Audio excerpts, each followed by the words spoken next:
Why does this Achoo! lead to this?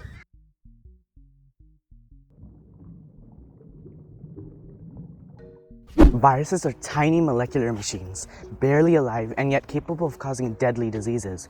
But what determines their infectivity? Consider this. Tim and his grandma are walking their dog at the park, while their neighbor Susie is practicing distancing by staying at home.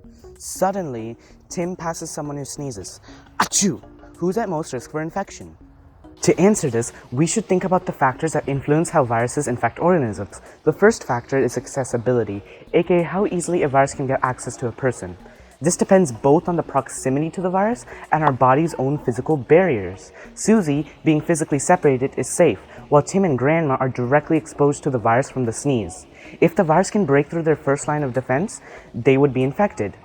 Being in crowded areas would only make this problem worse, as there would be more viral particles that could jump from person to person easily. Even after physically gaining access to someone, their cells' vulnerability to hijacking by the virus determines whether or not they get sick. Think of your cells like rooms with several locked doors. Normal nutrients and proteins are like keys and they bind to receptors which are like locks. But if a virus has just the right proteins, it can bind to cell receptors and break in. For example, the SARS-CoV-2 virus uses its spike proteins to bind to the ACE2 receptors on lung cells, taking over and replicating. Without the right shape, the virus cannot bind and is stuck banging on the cell door. This is why viruses can only affect certain species and certain parts of the body. Tim's dog likely doesn't have the receptors to be infected by a human virus and would thus be safe. So, is that it? Viruses can just break into our cells with impunity? Not quite.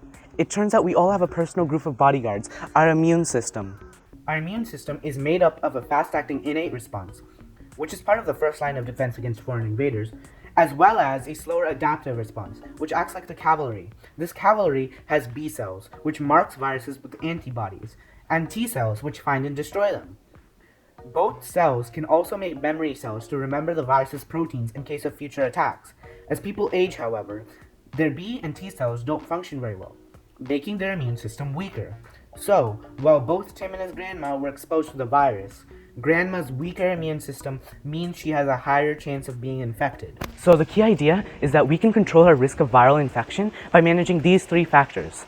The easiest and most effective way is to just limit accessibility by distancing ourselves from the virus and those who carry it. If that's not possible, antiviral medicines can reduce cell susceptibility to infection. Finally, following a healthy lifestyle and proper vaccination keeps our immune system strong and ready to fight any invaders. Doing all of this leads to this.